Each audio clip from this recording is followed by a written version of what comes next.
तो hi hello everyone, welcome to Sankalp batch. और मैं आपके लिए लेके आ गया हूँ आज चैप्टर 2 पॉलिनोमियल का पहला एक्सरसाइज। कौन सा एक्सरसाइज? पहला एक्सरसाइज, जो कि तुम लोग को बोर्ड पे दिख रहा होगा। कौन सा एक्सरसाइज? हमारा 2.1 पॉलिनोमियल का पहला एक्सरसाइज, जो हमारा नई सिलेबस के हिसाब से जो गणित मंजरी की बुक में दिया गया है, उसको हम लोग आज सॉल्व करने वाले हैं। ठीक है, तो चलिए देखते हैं कि क्या क्या इसमें कैसे क्वेश्चन आए हैं, क्या चेंजेस हुए हैं। यहाँ पे आओ देखते हैं। ठीक है, देखो सबसे पहला हमारा क्या दिखा दिया है, कौन सा एक्सरसाइज है? एक्सरसाइज 2.1। ठीक है, देखो अब इसमें सबसे पहला क्या दिया गया? Find the degree of the following polynomial. देखो मैंने लेक्चर में तुम लोग को बहुत डिटेल में ये बताया था, बहुत डिटेल में बहुत सारे एग्जांपल्स के साथ पढ़ाया था क्या डिग्री डिग्री क्या होता है। अब देखो डिग्री क्या होता है हमारा, किसी भी पॉलिनोमियल का डिग्री क्या होता है? डिग्री क्या होता है बताओ? डिग्री क्या होता है? उसका हाईएस्ट पावर। क्या होता है? Highest power. हाईएस्ट पावर किसका? किसका? Of variable. Of variable. Variable का जो हाईएस्ट पावर होता है, किसी भी पॉलिनोमियल के जो वेरिएबल का जो हाईएस्ट पावर होता है वो उसका डिग्री होता है। तो देखो अब हम लोग क्वेश्चन सॉल्व करते हैं। यहाँ पे देखो पहला क्वेश्चन देखते हैं क्या लिखा है। 2x² - 5x + 3। अच्छा इसमें ये बताओ कि इसमें सबसे बड़ी पावर कौन सी है? वेरिएबल की सबसे बड़ी पावर कौन सी है? देखो इसकी पावर 2 है, इसकी पावर 1 है, इसकी पावर यहाँ पे 0 है। यहाँ पे हम लोग चाहे ऐसे लिख सकते हैं, x की पावर 0 तो उसकी वैल्यू 1 हो जाएगी, वैल्यू 1 हो जाएगी। ठीक है, तो यहाँ पे क्या हो जाएगा? देखो अब इसका डिग्री कितना है? इसका डिग्री कितना है? इसका डिग्री कितना हो गया हमारा?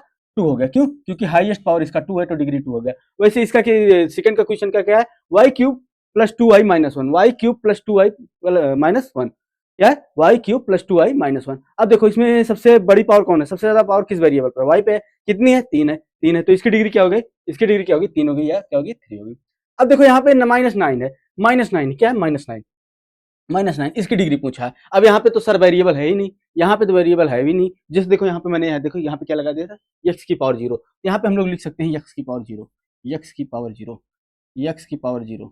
अब देखो मैंने तुम लोग को पढ़ाया था नंबर सिस्टम में, क्या लॉ ऑफ एक्सपेंशन में, लॉ ऑफ एक्सपेंशन में पढ़ाया था कि किसी भी चीज की पावर अगर 0 हो जाती है तो उसकी वैल्यू कितनी होती है? 1 होती है। किसी भी चीज की पावर 0 हो जाती है तो इसकी वैल्यू 1 हो जाती है। अगर हम इसको और लिखना चाहते हैं तो इसको ऐसे लिख सकते हैं ना, -9 × 1। फिर भी -9 ही आएगा ना। इसकी वैल्यू में कोई चेंज हुआ? इसकी वैल्यू में कोई चेंज नहीं हुआ। यहाँ पे अब देखो ये, अब यहाँ पे क्या पूछ रहा है? डिग्री पूछ रहा है। यहाँ पे क्या पूछ रहा है? हमको डिग्री पूछ रहा है। तो देखो अब इसकी पावर कितनी है? इसकी पावर, वेरिएबल की पावर कितनी है? यहाँ पे वेरिएबल की पावर कितनी है? बहुत लोग क्या करते हैं 9 की पावर 1 ले लेते हैं। नहीं, हमको वेरिएबल की पावर देखना है। किसकी पावर देखना है? वेरिएबल की पावर देखना है। तो यहाँ पे वेरिएबल की पावर 0 हो गया तो इसकी डिग्री कितनी होगी? 0 हो गई। इसकी डिग्री कितनी होगी? 0 होगी। ठीक है, इसकी डिग्री कितनी होगी? 0 हो गई। अब चौथा क्वेश्चन क्या है? 4z - 3। अब यहाँ पे वेरिएबल क्या हमारा? z है। अब z की पावर कितनी है? z की पावर 1 है तो इसकी डिग्री कितनी होगी? 1 हो गई। इसकी डिग्री 1 हो गई। तो समझ में आया ना कि हम लोग डिग्री का क्वेश्चन कैसे सॉल्व करेंगे कि अगर किसी चीज का डिग्री पूछा है तो वेरिएबल की जो हाईएस्ट पावर हो जाएगी वो उसकी डिग्री हो जाएगी। ठीक है, उसके बाद दूसरा पूछा है, दूसरा क्वेश्चन क्या है? कहा है right the polynomials of degree 1, 2, 3। अब यहाँ पे कुछ भी लिख सकते हो, बहुत सारे एग्जांपल लिख सकते हो। अब देखो अगर डिग्री 1 है, डिग्री 1 है तो हम लोगों ने पढ़ा था इसको क्या बोलते हैं? लीनियर बोलते हैं। क्या बोला था? लीनियर। डिग्री 2 है इसको हम लोग क्वाड्रेटिक बोलते हैं। क्या बोलते हैं? क्वाड्रेटिक। डिग्री 2 है तो हम लोग उसको क्वाड्रेटिक बोलते हैं। ठीक है, क्वाड्रेटिक बोलते हैं। अगर डिग्री हमारा कितना है? 3 है तो उसको हम लोग क्यूबिक बोलते थे। क्या बोलते थे? क्यूबिक। क्या बोलते थे हम लोग उसको? क्यूबिक बोलते थे। ठीक, इतना तो पता था। अब देखो चलो इस पे हम लोग एग्जांपल लिख लेते हैं। चलो यहाँ पे सबसे पहले क्या लिख लेंगे? x + 1। ये कितना हो गया? इसका डिग्री 1 हो गया। डिग्री 1, इसका डिग्री 1 हो गया। अब दूसरा डिग्री 2 लिखना है तो इसको लिख सकते हैं x² + 2x + 1 या x² + 3 या सिर्फ x² ही लिख सकते हैं या y² लिख सकते हैं या z² लिख सकते हैं। वेरिएबल कुछ भी ले सकते हैं। तो इनकी डिग्री कितनी होनी चाहिए? जो पावर होगी वो हाईएस्ट 2 होगी। ठीक है, अब यहाँ पे 3 का क्या लिखना हम लोग को? Polynomial with degree 3, polynomial of degree 3। अब 3 तो क्या करेंगे? वेरिएबल की पावर, जैसे क्या होगा? 2x³ + 5x + 1। यहाँ पे ये क्या हो गया? यहाँ पे ये क्या हो गया? डिग्री 3 वाला एग्जांपल हो गया। क्या? इसकी डिग्री 3 है। ठीक है, तो समझ में आया ना कि हम लोग डिग्री कैसे लिखते हैं। अगर एक उसका डिग्री 1 है तो क्या हो जाएगा? वो लीनियर को तो लीनियर पॉलिनोमियल हो जाएगा, 2 है तो क्वाड्रेटिक हो जाएगा, 3 है तो क्यूबिक हो जाएगा। ठीक है, चलो आगे क्वेश्चन देखते हैं। तीसरा क्वेश्चन कह रहा है what are the coefficients of x² and x³ in the polynomial. अब कोफिशिएंट क्या था? मैंने बताया था कोफिशिएंट क्या था? जो डिग्री के सॉरी जो वेरिएबल के साथ हमारा नंबर होता है, जो वेरिएबल के साथ नंबर मल्टीप्लाई में रहता है उसको क्या बोलते हैं? उसका कोफिशिएंट बोलते हैं। जैसे क्या हो गया? जैसे क्या हो गया? यहाँ पे देख लेते हैं हम लोग कोफिशिएंट। कोफिशिएंट क्या होगा? जिसके क्या हो गया हमारा? 3x²। 3x²। अब ये यहाँ पे वेरिएबल है, इसके साथ कौन सी मल्टीप्लाई नंबर हुई है? 3। ये क्या हो गया? इसका कोफिशिएंट हो गया। ये इसका कॉफिशिएंट हो गया, क्या होगा, ये इसका कॉफिशिएंट हो गया, ठीक है। अब यहाँ पे देखो क्वेश्चन दिया गया है एक्स की power 4 minus 3x³ plus 6x² minus 2x plus 7। अब ये हमारा क्वेश्चन दिया गया। अब इसमें क्या पूछा है हमारा कि कॉफिशिएंट किसका बताना, हमें एक्स स्क्वायर का बताना, एक्स स्क्वायर का बनाना है और x³ का बताना है। मतलब क्या कह रहा है कि एक्स स्क्वायर के साथ कौन सी नंबर मल्टीप्लाई हुई है, जो नंबर हो, जो मल्टीप्लाई हुई है उसके साथ, और x³ के साथ कौन सी नंबर मल्टीप्लाई हुई है। तो एक्स स्क्वायर के साथ कौन सी मल्टीप्लाई हुई है, देखो यहाँ पे 6x², क्या हमारा 6x²। अब यहाँ पे ये तो होगा इसका वेरिएबल, ये क्या होगा, इसका वेरिएबल हो गया, ये इसका वेरिएबल हो गया, ये क्या होगा, इसका कॉफिशिएंट हो गया, ये इसका कॉफिशिएंट हो गया, ठीक है। इतना समझ में आया कि कॉफिशिएंट क्या होता है। अब ऐसे यहाँ पे x³ का कॉफिशिएंट क्या है, x³ का कॉफिशिएंट ऐसे यहाँ पे 3 हो जाएगा, क्या हो जाएगा, ये 3 हो जाएगा, ये x³ का कॉफिशिएंट, ठीक है। ठीक, तो ये था हमारा पहला और दूसरा क्वेश्चन। आगे चलते हैं हम लोग। अब देखो पहला दूसरा, ये कौन सा था, पहला दूसरा और तीसरा, 3 क्वेश्चन थे, ठीक है, 3 क्वेश्चन हो गया। अब देखो ये चौथा क्वेश्चन। चौथा क्वेश्चन क्या कह रहा है, what is the coefficient of Z in the polynomial 4z³। Coefficient of Z, अच्छा जेड का पूछ रहा है, जहां पे देखो जेड का कोफिशिएंट पूछ रहा है, तो यहाँ पे जेड का कोफिशिएंट है ही नहीं, जेड का कोफिशिएंट है ही नहीं, जेड का कोफिशिएंट हमारा 0 है, यहाँ पे जेड का कोफिशिएंट 0 है, ठीक है। क्यों, क्योंकि हम लोग इसको ऐसे लिख सकते हैं, क्या, 4z³ प्लस 5z², ठीक, 5z², ये जेड है, 2 में समझना इसको, ठीक है, ये जेड है, z² माइनस क्या लिख सकते हैं, कुछ भी लिख सकते हैं, 0z उसके बाद कितना, -0। अब देखो यहाँ पे जेड का को पूछा है, क्या पूछा हम लोग को, कॉफिशिएंट ऑफ जेड। अब यहाँ पे कॉफिशिएंट ऑफ जेड क्या है, कॉफिशिएंट ऑफ जेड यहाँ पे क्या हो जाएगा, 0 हो जाएगा, क्या हो जाएगा यहाँ पे, कॉफिशिएंट ऑफ जेड 0 हो जाएगा, 0 हो जाएगा। अगर यहाँ पे z³ का पूछता है या z² का पूछता है, z³ का 4 हो जाएगा, z² का 5 हो जाएगा, बट यहाँ पे z नहीं दिया गया है, ओनली z नहीं दिया गया है, z की पावर 1 नहीं दिया गया है, तो यहाँ पे क्या हो जाएगा, तो 0 हो जाएगा, ठीक है। अब देखो पांचवा क्वेश्चन क्या कह रहा है, what is the coefficient constant term of the following polynomial. अब कांस्टेंट टर्म क्या होता था, कांस्टेंट टर्म हमारा वो होता था पॉलिनोमियल जिसके साथ वेरिएबल नहीं होता था, जिसके साथ वेरिएबल नहीं होता था। अब देखो यहाँ पे जो क्वेश्चन दिया गया हमारा क्या है, देखो यहाँ लिख लेते हैं हम लोग, 9x³ plus 5x² minus 8x minus 10। अब यहाँ पे देखो, यहाँ पे क्या है कि देखो ये सब क्या है, ये सब क्या है, ये क्या है, ये भी नंबर है, ये भी नंबर है, ये भी नंबर है, बट देखो इन सबके साथ वेरिएबल लगा है, इन सबके साथ वेरिएबल लगा है, तो ये क्या हो जाते हैं, कोफिशिएंट ऑफ दैट वेरिएबल हो जाते हैं, उस वेरिएबल के कोफिशिएंट हो जाते हैं, बट इसके साथ कोई वेरिएबल नहीं लगा, तो ये कौन सी टर्म हो जाती है हमारी, ये कौन सी हो जाती है हमारी, कांस्टेंट टर्म हो जाती है, कौन सी टर्म हो जाती है, कांस्टेंट टर्म, ठीक है, ये क्या हो जाती है हमारी, कांस्टेंट टर्म हो जाती है, ठीक। तो क्या हो गया, ये सारे ये क्या हो गए, कोफिशिएंट हो गया, ये वेरिएबल हो गया, ये कांस्टेंट टर्म हो गया, तो इसका कांस्टेंट टर्म कितना आ जाएगा हमारा, 10 आ जाएगा, कितना आ जाएगा, ये 10 हो जाए इसका कांस्टेंट टर्म। अब आगे क्या दिया गया है, recall that the polynomial of degree 1 is are called polynomial, linear polynomial, जैसे बताया मैंने, अगर डिग्री 1 है तो लीनियर पॉलिनोमियल होगा, डिग्री 2 है तो क्वाड्रेटिक होगा, और 3 है तो क्यूबिक होगा, ठीक है, ठीक। तो ये देखो ये हमारा पहला एक्सरसाइज खत्म हो गया, एनसीईआरटी जो गणित मंजरी का पहला एक्सरसाइज है वो खत्म हो गया, उसमें हमारे 5 क्वेश्चन दिए गए थे, 3 क्वेश्चन ये है, 2 क्वेश्चन ये रहा, ठीक है। अब हम लोग अपने अगले एक्सरसाइज पे चलते हैं, किस पे चलते हैं, अगले एक्सरसाइज पे 2.2 पे। 2.2 क्या कहता है, ठीक है, चलो 2.2 में कैसे क्वेश्चन दिए गए हैं, देखो अब यहाँ पे 2 क्वेश्चन मैंने लिया है, देखो अभी इसमें और भी क्वेश्चन है, इसमें टोटल शायद 7 क्वेश्चन है, हाँ 7 क्वेश्चन है, एक एक करके हम लोग यहाँ देख रहे हैं, ठीक है। चलो देखो अब पहला क्वेश्चन क्या कह रहा है, find the value of the linear polynomial 5x minus 3 if x equal to 0, x equal to -1 और x इक्वल टू 2। अब हम लोग वैल्यू कैसे निकालते थे, जैसे कोई पॉलिनोमियल हमें लीनियर पॉलिनोमियल क्वाड्रेटिक चाहे जो पॉलिनोमियल दे दिया गया उसकी वैल्यू कैसे निकालते थे, तो जो भी हम जिस वैल्यू पे, जैसे यहाँ पे क्या दिया गया है 5x माइनस 3, क्या दिया गया है हमें पे, हमारा 5x माइनस 3, 5x माइनस 3, ठीक है, 5x माइनस 5 नहीं है 3, ठीक है, ये क्या दिया गया हमारा p ऑफ x, ऐसे तो लिखते थे हम लोग, ऐसे लिखते थे ना पॉलिनोमियल को p ऑफ x। अब देखो जिस x की वैल्यू पे हमें निकालना है, जैसे x की वैल्यू 0 यहाँ रखेंगे, तो x की वैल्यू 0 रखते हैं, p0। अब जहां जहां हमारा x है वहां 0 रख देंगे, तो 5 इंटू 0 -3, तो at p equal to 0 x की वैल्यू क्या आ जाएगी, -3। एट x इक्वल टू 0 यहाँ पे पॉलिनोमियल की वैल्यू क्या आ जाएगी, या -3 आ जाएगी। अब वैसे x की जगह हम -1 रख देते हैं, x की जगह -1 रख देते हैं, p ऑफ -1 कितना हो जाएगा, p ऑफ -1 कितना हो जाएगा, ये देखो ये फर्स्ट हो गया, ठीक, ये सेकंड कर देते हैं, ये सेकंड, p ऑफ -1 कितना हो गया हमारा, p ऑफ -1 कितना हो गया, 5 इंटू -1 माइनस का 3। अब यहाँ पे क्या हो जाएगा, -5 -3, अब ये क्या हो गया हमारा, -8, ठीक है, ये सेकंड क्वेश्चन हो गया। अब ऐसे हम लोग एट x इक्वल टू 2 निकाल लेते हैं, थर्ड वाला क्या कर लेते हैं, x equal to 2, x equal to 2, ठीक है। P of minus two, P of minus two, P of minus two, तो यहाँ पे रखते हैं 5, सॉरी पी ऑफ टू है, माइनस टू नहीं है, पी ऑफ टू है, ये कितना है P of two, P of two, P of two, P of two positive है, तो यहाँ पे कितना लिखेंगे 5 इंटू टू माइनस थ्री, ये कितना हो जाएगा 10 minus three equal to 7, equal to 7। देखो कितना आसान है, बहुत ही आसान है ये, बहुत ही आसान है, ठीक है। बस तुमको वैल्यू रखना है और उसको सॉल्व करना है, वैल्यू रखना है और सॉल्व करना है। अब चलो ये पहला क्वेश्चन हो गया हमारा, पहला क्वेश्चन के तीनों पार्ट हो गए, ठीक है। दूसरा क्वेश्चन क्या करा, find the value of quadratic polynomial. अब ये क्या था, लीनियर पॉलिनोमियल था। लीनियर क्यों था, क्योंकि इसकी डिग्री 1 थी। ये क्या हो गया, क्वाड्रेटिक हो गया। सिंपल सा, क्वाड्रेटिक में भी हम लोग वही करेंगे, जिस वैल्यू पे निकालना है x की जगह वो वैल्यू रख देंगे, ठीक है, x की जगह वो वैल्यू रख देंगे। हमारा यहाँ पे देखो p ऑफ x क्या दिया गया है, p ऑफ x क्या दिया गया हमारा, p ऑफ x दिया गया है हाँ 7x² माइनस 4x प्लस 6। अब यहाँ पे तीन क्वेश्चन दिए गए हैं, जीरो पे निकालना हमें, -3 पे निकालना है, +4 पे निकालना है, ठीक है। सबसे पहले हम लोग लिख करते हैं p of zero, p of zero पहला पहला क्वेश्चन क्या हो गया, पी ऑफ जीरो, यहाँ पे 7 into zero square plus plus नहीं माइनस माइनस माइनस माइनस, देखो साइन का बहुत ही ध्यान देना, क्योंकि एक साइन गलत तो पूरा आंसर गलत, एक साइन गलत तो पूरा आंसर गलत, ठीक है, +6। अब देखो यहाँ पे जीरो हो जाएगा, -0 + 6, टोटल क्या आ जाएगा, ये पी ऑफ जीरो 6 आ जाएगा, पी ऑफ जीरो क्या हो जाएगा 6 आ जाएगा, ठीक है।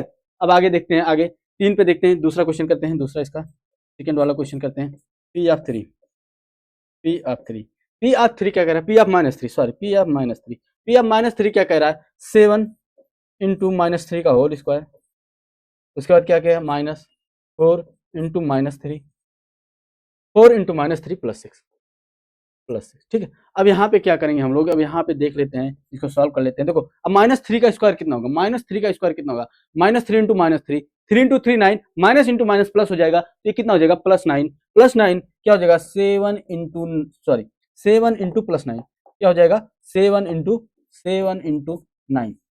अब देखो यहाँ पे माइनस, यहाँ पे माइनस, प्लस कितना 4 इंटू 3 +6। अब इसको और सॉल्व कर लेते हैं हम लोग, तो 7 9 जा 63 प्लस 12 प्लस 6, अब कि कितना हो जाएगा एक एक 7 एक 8 81, कितना आ गया इसका आंसर 81 आ गया, 81 आ गया, 6 2 8 8 3 11 6, ठीक है, कितना आ गया 81 आ गया, आंसर किसका आ गया 81। अब देखो ये वाला हो गया हमारा, ये वाला हो गया, ये तुम लोग खुद करोगे, ये खुद करोगे, यहाँ पे x की जगह, यहाँ पे x की जगह 4 की वैल्यू रखोगे, और जो आंसर आएगा उसको कमेंट करना, ठीक है, कमेंट सेक्शन में कमेंट करना, ठीक।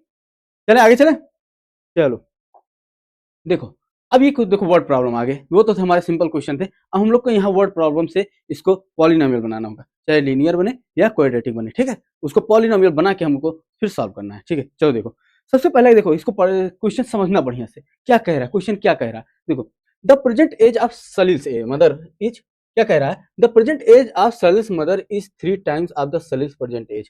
क्या कह रहा है कि सलील्स की जो प्रेजेंट एज है, जैसे तुम्हारी जो प्रेजेंट एज है, मान लो तुम सलील हो गए, तो तुम्हारी जो प्रेजेंट एज है, और और तुम्हारी जो मदर की प्रेजेंट एज है वो तुमसे 3 गुना है, वो तुमसे 3 गुना बड़ी है, वो तुमसे 3 गुना बड़ी है। तो देखो यहाँ पे हम लोग क्या करेंगे, सबसे पहले क्या करते हैं, देखो क्या करते हैं हम लोग, सबसे पहले क्या करते हैं, let the present age of Salil's, Salil क्या, the present age of Salil with x.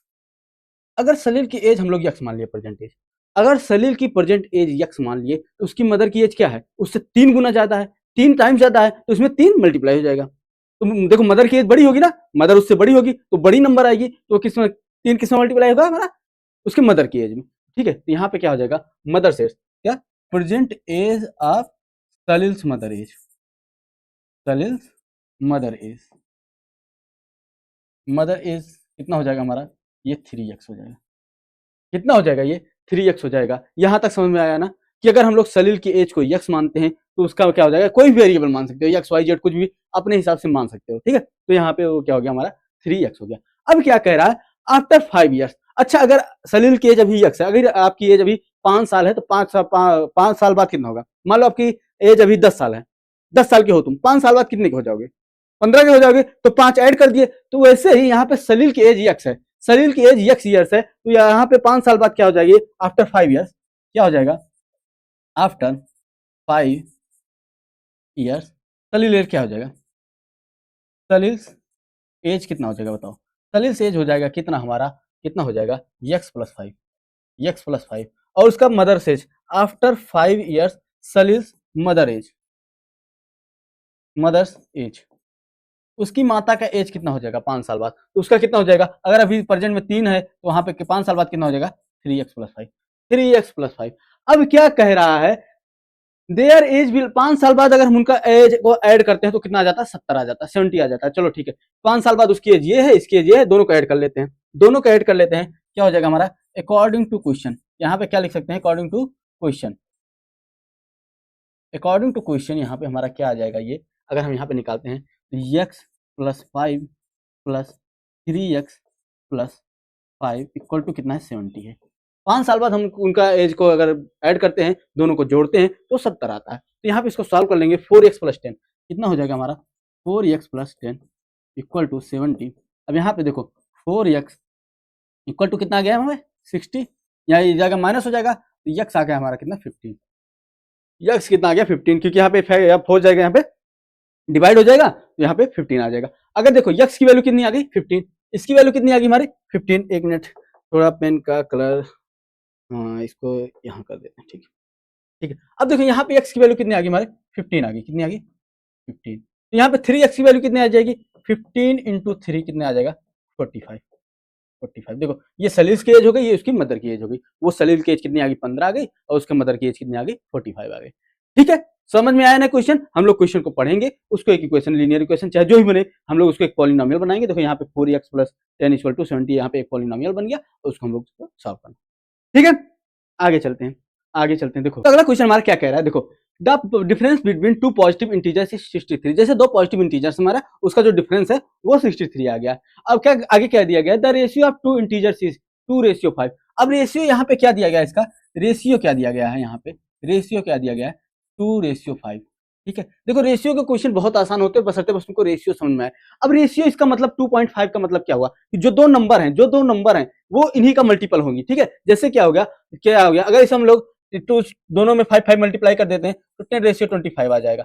फिर अगर इसको काटते हैं तो 2:5 आ जाएगा। तो क्या इस रेशियो का क्या मतलब, जो हमारा ओरिजिनल नंबर है, तो जो हमारा ओरिजिनल नंबर है, अगर कोई एक कुछ हम इसमें मल्टीप्लाई कर देते हैं तो ओरिजिनल नंबर आ जाएगा। बट क्या हम लोग मल्टीप्लाई करेंगे ये हमको पता नहीं है, क्या मल्टीप्लाई करेंगे। जैसे यहाँ पे अगर हम लोग 15 इंटू कितना, सॉरी 4 इंटू 10 ले लेते हैं, फिर भी 2:5 आएगा, फिर भी 2:5 आएगा, फिर भी 2:5 ही आएगा ना, इसका भी रेशियो 2:5:5। मान लो ये दो नंबर हो गए, ये दो नंबर, तो हमको एग्जैक्ट नहीं पता है कि वो कौन सी नंबर होगी, हमको एग्जैक्ट नहीं पता है कि वो कौन सी नंबर होगी। तो हम लोग क्या कर लेते हैं, मान लेते हैं कि वो क्या हो गया हमारा जो नंबर हो गया, मान लेते हैं लेट द नंबर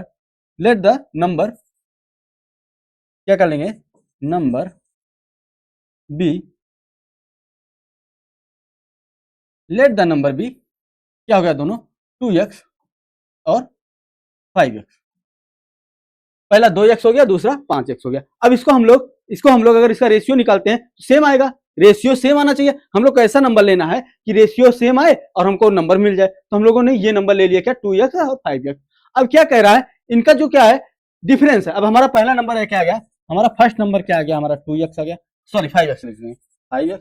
और सेकंड नंबर क्यों हम लोग 5x पहले लिख रहे हैं, क्यों हम लोग 5x पहले लिख रहे हैं, क्योंकि देखो हमारा जो आया है डिफरेंस जो आया है वो पॉजिटिव में आया, हमारा डिफरेंस जो आया पॉजिटिव में आया, तो हम लोग जो बड़ी संख्या है उसको पहले लिख लेंगे, जो बड़ी संख्या है उसको पहले लिख लेंगे। तो यहाँ पे अब देखो फर्स्ट माइनस सेकंड करते हैं अकॉर्डिंग टू क्वेश्चन। देखो क्वेश्चन क्या कह रहा है, दोनों नंबर का पहला नंबर ये है, दूसरा नंबर ये है, दोनों नंबर का जो डिफरेंस है, दोनों नंबर का डिफरेंस है, मतलब क्या कह रहा है ये 5x माइनस 2x कितना आ रहा है हमारा, कितना आ रहा है ये माइनस है, माइनस 2x ये कितना आ रहा है हमारा 63 आ रहा है, 63 आ रहा है, कितना आ रहा है ये 63। अब इसको सॉल्व करते हैं तो कितना हो जाएगा 3x equal to 63, x equal to कितना आ गया हमारा 21। अब यहाँ पे x इक्वल टू 21 आ गया। तो हमारा पहला नंबर कितना था 5x, पहला नंबर कितना था 5x, 5 इंटू 21, 5 इंटू 21 अगर हम लोग करते हैं तो कितना आ जाएगा 5 1 जा 5 5 2 जा 10 105। ये क्या आ गई हमारे पहली नंबर। और दूसरी नंबर क्या हो गई, दूसरी नंबर क्या हो गई 2 इंटू 21, 2 इंटू 21 ये कितना हो गया हमारा, कितना हो गया ये कितना हो गया 42, ये हो गया 42। ये देखो दोनों नंबर हमारी आ गई, दोनों नंबर हमारी आ गई। ठीक है, दोनों नंबर आ गए। इतना समझ में आया तुम लोग को, इतना समझ में आया। चलो आगे। तो देखो हमारा पांचवा क्वेश्चन क्या कह रहा है, पांचवा क्वेश्चन क्या कह रहा है इसको थोड़ा नीचे कर लेते हैं, दिख नहीं रहा होगा तुम लोग को। हाँ ठीक है। अब देखो पांचवा क्वेश्चन क्या कह रहा है, Ruby has 3 times as many 2 rupees coins as she has 5 rupees coins. देखो ये लैंग्वेज थोड़ा कंफ्यूजिंग है, बट ये क्या कह रहा है मैं तुमको समझा दे रहा हूँ। ये कह रहा है कि रूबी के पास 5 रुपए के सिक्के हैं और 3 रुपए के सिक्के हैं, और उसके पास जो 3 रुपए के सिक्के हैं और 5 रुपए के सिक्के में जो रिलेशन दिया गया है कि उसके पास 3 रुपए सिक्के जो है 5 रुपए सिक्के से 3 गुना ज्यादा है, 3 गुना ज्यादा है। तो देखो सिंपल सा ये क्या कह रहा है, मान लो अगर हम लोग यहाँ पे मान लेते हैं, क्या मान लेते हैं कि रूबी के पास जो क्या है 5 रुपी कॉइन है, 5 रुपी कॉइन कितना हम लोग मान लेते हैं यक्स है। जो 5 रुपए की कॉइन हो वो यक्स है, तो उसके पास जो 2 रुपए की कॉइन हो जाएगी, 2 रुपये की कॉइन हो जाएगी, क्या 2 रुपये की कॉइन जो हो जाएगी हमारा, वो कितनी है हमारा, कितनी है 3 टाइम्स है, 3x है, कितना है 3x। जो क्वेश्चन में यही कह रहा है कि जो उसके पास 5 रुपए, जो 3 रुपए की कॉइन है, कॉइन की संख्या है वो 5 रुपए वाले से 3 गुना ज्यादा है, वो 5 रुपए वाले से 3 गुना ज्यादा है। अब यहाँ पे क्या कह रहा है, इफ सी हैज टोटल 88 रुपए, उसके पास अगर टोटल 88 रुपीज है, उसके पास टोटल 88 रुपीज है। देखो यक्स सिक्के कितने हैं, यक्स सिक्के कितने हैं 2 रुपए के हैं, तो 2 रुपए को हम लोग जैसे मान लो अगर तुम्हारे पास 2 रुपए के 10 सिक्के हैं, तुम्हारे पास कितने रुपए हुए, 2 रुपए के 10 सिक्के हैं, तुम्हारे पास कितने रुपए हुए, 20 रुपए हुए, 20 रुपए हुए ना। तो हम लोग यहाँ पे जैसे अगर यक्स मान लो 2 रुपए के कितने, ये रुपया कितना हो गया 2, अगर इससे 2 से मल्टीप्लाई हो जाएंगे तो ये क्या हो जाएगा यहाँ पे, सॉरी 5 से, सॉरी 5 से। अगर देखो 5 रुपए के यक्स सिक्के हैं तो 5 रुपए के टोटल कितने रुपए हो गए, तो हम लोग 5 को यक्स से मल्टीप्लाई कर देंगे, यहाँ पे 5 को यक्स से मल्टीप्लाई कर देंगे। और यहाँ पे अगर कह रहा है कि 2 रुपए के 3 गुना है, तो अब यहाँ पे 3 गुना इतने सिक्के हैं हमारे पास, इतने सिक्के हैं और कितने रुपए हो जाएंगे 2 के, तो हम लोग इसको 2 से मल्टीप्लाई कर देंगे, इसको 2 से मल्टीप्लाई कर देंगे, ठीक है। तो हमारे टोटल रुपीज कितना हो गया, टोटल अगर रुपीज देखते हैं हमारा, टोटल रुपीज हमारे पास, टोटल रुपीज कितना हो गया, टोटल रुपीज कितने हो गए, टोटल रुपीज अगर हम लोग इनको जोड़ देते हैं दोनों को, तो हम लोग का टोटल रुपीज आ जाएगा, कितना हो गया 5x, कितना 5x प्लस कितना 6x, ये क्या होगा टोटल रुपीज। अब यहाँ पे क्या है कह रहा है, टोटल रुपीज हमारा 88 दिया गया है, इसका मतलब क्या हो गया यहाँ पे 5x plus 6x equal to कितना हो गया यहाँ पे 88। अब यहाँ पे अगर इसको प्लस करते हैं तो 11x इक्वल टू कितना हो जाएगा हमारा 88, x इक्वल टू कितना हो जाएगा यहाँ पे, x इक्वल टू कितना हो गया यहाँ पे 8, यक्स 8 आ गया। मतलब क्या है इसका, यक्स 8 आ गया मतलब क्या है हमारा, देखो 5 रुपए वाले सिक्के कितने थे, 5 रुपीज वाले सिक्के कितने थे, यक्स थे, तो 5 रुपए वाले कितने सिक्के आ गए हमारे 8 आ गए, और 3 रुपए वाले कितने सिक्के थे, 3 रुपए वाले 3 यक्स थे, 3 रुपए वाले, इसको यहाँ आर लिख दो, ठीक है। 3 रुपए वाले कितने सिक्के थे, तो 3x थे, 3 इंटू 8 ये कितना हो गया हमारा 24 हो गया, ये कितना हो गया 24 हो गया, ये कितना हो गया 8 हो गया, ठीक है। ये समझ में आ गया ना, ये थोड़ा कंफ्यूजिंग तो है, ये थोड़ा कंफ्यूजिंग तो है कि सिक्का क्या अनुसार उतने का सिक्का है उतना ही सिक्का है, ठीक है। जैसे 2 रुपए का 3 गुना सिक्का 3x हो गया, ठीक है। हम लोग 5 इसमें क्या किए, सबसे पहले 5 वाले को 5 रुपए, हम मान लो हमारे पास 5 रुपए कितना था, एक सिक्का था, तो 2 रुपए वाला कितना हो गया, उसका 3 गुना था 3x हो गया, दोनों का जोड़ के हम लोग उसका कितना रुपया था हमारा 88 था, तो वहाँ पे हम लोगों ने एक इक्वेशन बना ली, यहाँ पे लीनियर इक्वेशन बन गया 11x इक्वल टू 88, यस की वैल्यू कितने आ गया 8 आ गया, वहां से हम लोगों ने निकाल लिया। क्या पूछ रहा था, how many coin does she have इस टाइप, देखो 5 रुपए का 8 कॉइन है, 5 रुपए का 8 कॉइन है हमारा, और यहाँ पे कौन सा 2 रुपए का 24 कॉइन है, 24 कॉइन है, ठीक है। ठीक है, ये समझ में आया ना क्वेश्चन, ये समझ में आया। चलो ठीक है, अगला क्वेश्चन देखते हैं। अगला क्वेश्चन क्या कह रहा है, a farmer cut a fence feet, sorry a farmer cut a 300 feet fence into 2 pieces in different size. अब फेंस क्या होता है, जिसे जो खेत के चारों तरफ हम लोग बांधते हैं ना, जो बाउंड्री बांधते हैं, जैसे किसी तार से बांध दिया या रस्सी से बांध दिया, तो उसको हम लोग क्या बोलते हैं फेंस बोलते हैं, ठीक है, उसको फेंसिंग करना बोलते हैं, ठीक है। अब वहां पे क्या कह रहा है, उसके पास फेंस है, मान लो कोई ये फेंस है उसका, ये एक फेंस है उसका, कितने का है ये 300 फीट का है, 300 फीट का है, 300 फीट का है, ये 300 फीट का है। अब यहाँ पे क्या कह रहा है, उसको 2 टुकड़ों में काट दिया, 2 टुकड़ों में काट दिया, कहीं से भी मान लो यहाँ से काट दिया, यहाँ से काट दिया, ये मान लो लॉन्गर साइड हो गई, ये स्मॉलर साइड हो गई, ये लॉन्गर साइड, ये स्मॉलर साइड हो गई, ठीक है। अब यहाँ पे कह रहा है the longer side is 4 times as long as shorter. मान लो क्या कह रहा है, जो लॉन्गर है वो शॉर्टर से 4 टाइम है, मान लो शॉर्टर का हम लोग यक्स मानते हैं, तो लॉन्गर कितना हो जाएगा 4x हो जाएगा, 4x हो जाएगा। यहाँ पे अगर लैंग्वेज में लिखना चाहते हो तो सीधा लिख दोगे let the shorter size be x, तो लॉन्गर कितना हो जाएगा हमारा 4x हो जाएगा। अब क्या बोल रहा है 4x हो गया, अब यहाँ पे 4x हो गया, ये पूरा 300 फीट का है, ये 4x फीट है, ये कितना है x फीट है, तो ये कितना हो जाएगा अगर हम लोग इसको निकालते हैं, अगर क्या हो जाएगा ये, इसको अगर जोड़ते हैं 4x plus x equal to कितना आ जाएगा, यहाँ पे 300 फीट आ जाएगा, यहाँ पे 300 फीट आ जाएगा, तो यहाँ पे 5x इक्वल टू कितना हो जाएगा 300 हो गया, 300। अब यहाँ पे हम लोग x निकाल लेते हैं, x कितना हो जाएगा 300 बाई 5, 5 6 जा 30 60, तो x कितना आ गया 60 आ गया। x कितना आ गया 60। इसका मतलब क्या हो गया, ये यहाँ पे 4x है, 4 6 जा 24, ये कितना हो गया, ये 240 फीट का हो गया, ये 240 फीट का हो गया, तो ये कितना हो गया 60 फीट का हो गया, ये 60 फीट का हो गया, ये 60 फीट का हो गया।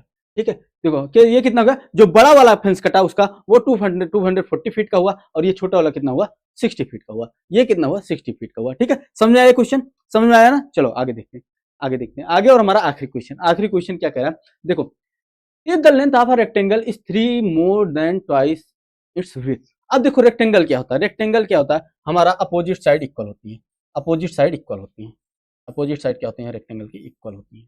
ये क्या हो गया, अपोजिट साइड इक्वल हो गया। मान लो ए बी सी डी एक रेक्टेंगल हो गया, ये एक रेक्टेंगल हो गया। अब क्या कह रहा है, ये इसकी लेंथ हो गई, ये इसकी विड्थ हो गई, ये इसकी विड्थ हो गई। अब यहाँ पे क्या दिया है कि if the length of a rectangle is 3 more than, 3 more than, अब यहाँ पे देखो, यहाँ पे 3 टाइम्स नहीं दिया गया, यहाँ पे तुमको 3 टाइम्स नहीं दिया गया, 3 मोर देन दिया गया है। तो मान लो अगर तुम विड्थ को x मानते हो, विड्थ को इसके x मानते हो, यहाँ पे लेंथ क्या होगा, लेंथ क्या होगा, यहाँ पे x प्लस 3 हो जाएगा, x प्लस 3 हो जाएगा, क्या हो जाएगा, लेंथ x प्लस 3 हो जाएगा, x प्लस 3, लेंथ हमारा क्या हो जाएगा x प्लस 3 हो जाएगा। ठीक है, अगर टाइम्स दिया रहेगा तभी हम मल्टीप्लाई करेंगे, अगर डायरेक्ट देखो यहाँ पे क्या बोला, मोर 3 मोर देन, 3 कितना, 3 ज्यादा, 3 चाहे जो 3 यूनिट उससे ज्यादा है, तो यहाँ पे हम लोग का विड्थ क्या आ गया, ये x आ गया, ये हम लोग का x आ गया, ये क्या आ गया हमारा x plus 3, length x plus 3, x plus 3। अब देखो क्या कह रहा है, एंड इट्स पेरीमीटर। अब पेरीमीटर क्या होता है, पेरीमीटर ऑफ रेक्टेंगल क्या होता है, पेरीमीटर ऑफ रेक्टेंगल क्या होता है बताओ, perimeter of rectangle, perimeter of rectangle क्या होता है, रेक्टेंगल ANGLE। ठीक है, रेक्टेंगल, इसका पेरीमीटर क्या होता है, इसका फार्मूला होता है 2L प्लस बी। पेरीमीटर क्या होता है, जब हम लोग इसको नापेंगे, इसको पूरा ये जो ये एरिया है, ये वाला, ये अगर इसको, इसकी लेंथ जब निकालते हैं उसको क्या बोलते हैं, पेरीमीटर बोलते हैं। तो यहाँ पे देखो 2 बार लेंथ है, 2 बार ब्रीथ है, तो 2L plus B, 2L plus B. अब यहाँ पे देखो वैल्यू रख देते हैं हम लोग को, बी और एल की वैल्यू पता है 2, यहाँ पे एल की वैल्यू कितना है x प्लस 3, उसके बाद बी की वैल्यू कितनी है x। अब यहाँ पे पेरीमीटर कितना दिया गया है 24 सेंटीमीटर, 24 सेंटीमीटर। अब इसको हम लोग सॉल्व कर लेते हैं, तो यहाँ पे देखो 2x प्लस 3 इक्वल टू 24। ठीक, अब यहाँ पे 2 इसमें मल्टीप्लाई होगा, इसमें भी मल्टीप्लाई होगा, तो 4x प्लस 6 बराबर 24। अब देखो 6 इधर जाएगा, माइनस हो जाएगा, 4x इक्वल टू 24 माइनस 6। अब यहाँ पे 6 माइनस होता है, तो यहाँ पे क्या आ जाएगा हमारा, यहाँ पे आ जाएगा ये 18, 2 दूनी 4, 2 3 6, ठीक है, ठीक है, ठीक। अब यहाँ पे क्या आ जाएगा, ये आ जाएगा 18 ही आ जाएगा ना, 4x इक्वल टू कितना आ जाएगा 18। अब x इक्वल टू यहाँ पे काट देंगे, 18/4, ये कितना आ गया 9/2, 9/2। अब देखो अगर ये 9/2 आ गया तो हम लोग को इसका निकालना, व्हाट आर द डायमेंशन, तो x यहाँ पे लेंथ कितनी आ जाएगी, इसकी लेंथ अगर हम लोग निकाल लेते हैं, लेंथ निकाल देते हैं, तो कितना आ जाएगा 9/2 प्लस 3। यहाँ पे इसको सॉल्व करते हैं और कितना आ जाएगा 6 9 6 15/2, 15/2 या 7.5, ये क्या आ गया सेंटीमीटर लेंथ आ गई। इसके से वृत्त निकाल लेते हैं, वृत्त तो हमने x ही माना था, तो वृत्त कितनी आई इसकी, वृत्त कितनी आ जाएगी, यहाँ पे वृत्त कितनी आ गई 9/2 आई है, 9/2 इसको हम लोग लिख सकते हैं 4.5, 4.5 सेंटीमीटर। ठीक है, ठीक है, तो देखो ये हमारे 2 एक्सरसाइज है, अभी और भी एक्सरसाइज है 2.3 2.4 2.5, तो हम लोग अब अगले लेक्चर में करने वाले हैं। पहले इतना करो समझो, अगर जो भी ना आए उसको कमेंट सेक्शन में जरूर पूछना, ठीक है, तुमको मैं अगले लेक्चर में बताऊंगा। ठीक है, तो आज के लिए इतना ही, बस पढ़ते रहो, मजे करते रहो।